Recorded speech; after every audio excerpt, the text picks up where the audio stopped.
War म्हणजे युद्ध असतं, त्यांच्यात छोट्या मोठ्या गोष्टीवरनं काहीतरी बिनसलं असेल. असं बिनसलं म्हणून कोण एवढं भांडतं? आपण एक काम करू, अफेअर करून त्या दोघांमधला वाद सोडवायचा प्रयत्न करायचा का? अफेअर वेगळं असतं, तुला इंटरफेअर म्हणायचंय का? तेच ते अक्का. पण दादानं वहिनीचा सगळा राग आपल्यावरच काढला तर? काढला, पण हे भांडण मिटलं पाहिजे ना. नवरा बायकोच्या भांडणात आपण नसतं पडायचं. आणि दादाला पण नाही आवडणार आपण त्यांच्यात नाक खुपसलेलं. पण दादा आणि वहिनी आपलेच आहेत की, आपण कुठं दुसऱ्यांच्यात नोच खुपसतोय? दादा आपला असला तरी वहिनीनं आपल्याला आपलं म्हणायला तिला थोडा वेळ नको का द्यायला? आणि तिलाच आपण बोललेलं नाही आवडलं तर? बरोबर आहे भागूचं. आपण वहिनीच्या बाजूने विचारच नाही केला. भागी मोठी झालीस की ग. क्लिअर गर्ल, क्लेवर गर्ल असतं ते. तीच ते अक्का. हेच जाऊ दे, आपण नको यांच्या भांडणात आज पडायला. उद्या यांचा मूड बघून बोलूया त्यांच्याशी. असंच करू. चला जाऊया.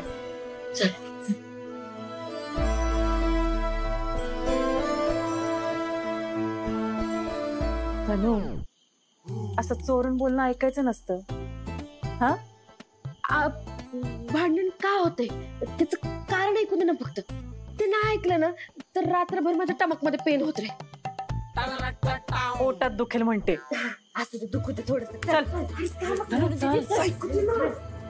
मला चांगलं माहिती की माझा सिद्धार्थ कसा आहे. त्याचं माझ्यावर खूप प्रेम आहे. माझं मन सांगतंय की तो कुठल्या तरी संकटात अडकलाय. तू ज्याच्याबद्दल बोलतोय तो सिद्धार्थ नाहीये सूर्या.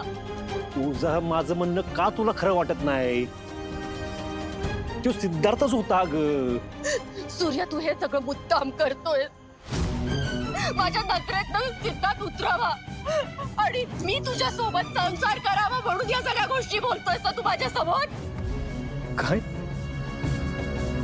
तुझं एवढा नीच वाटतो का ग मी? मी जेव्हा केव्हा विचार केला ना तुझ्या भल्यासाठीच केला या ग. तुझ्या भल्यासाठीच केला ग.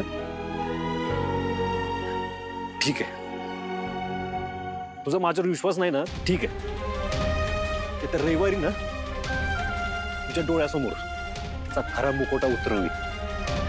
मग तर कळेल तुला की खरं बोलते का खोटं ते. आई अंबे, माझ्या पोरीला सद्बुद्धी दे, तिला योग्य मार्ग दाखव.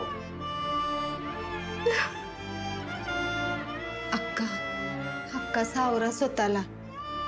अगं कशी सावरू? डोकं भणभणायला लागलंय माझं. तुळजा जे काय बोलत होती त्यातला एक आणि एक शब्द डोक्यात घुमतोय माझ्या. काय कमी आहे ग माझ्या सूर्यामध्ये? लाखात एक आहे.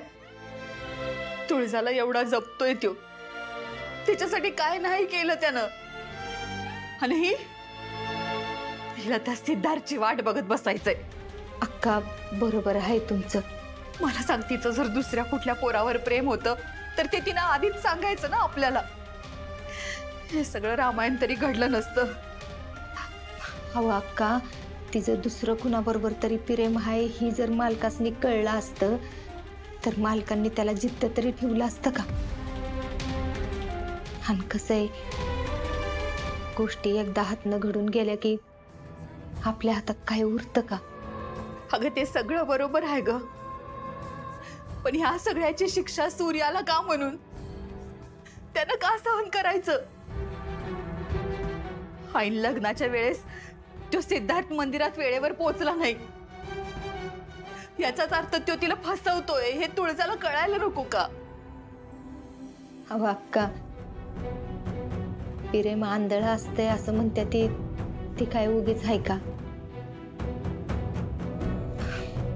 काय चूक आणि काय बरोबर ही आपल्या तुळजाला कळायला जरा वेळ लागल. पण तुम्ही बघा, एक दिवस आपल्या तुळजाला सूर्याची किंमत नक्की कळेल आणि त्यांचा संसार बी सुखाचा होईल.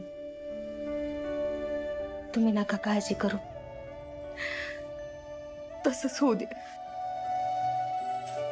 आई अंबे, माझ्या पोरीला सद्बुद्धी दे, चांगल्या वाईटातला फरक कळू दे तिला, आणि तिच्या संसाराचं काही वेडवाकडं होणार असेल तर त्याच्या आधीच माझे डोळे मीठ म्हणजे झालं. अक्का अक्का पास करा बरं आता.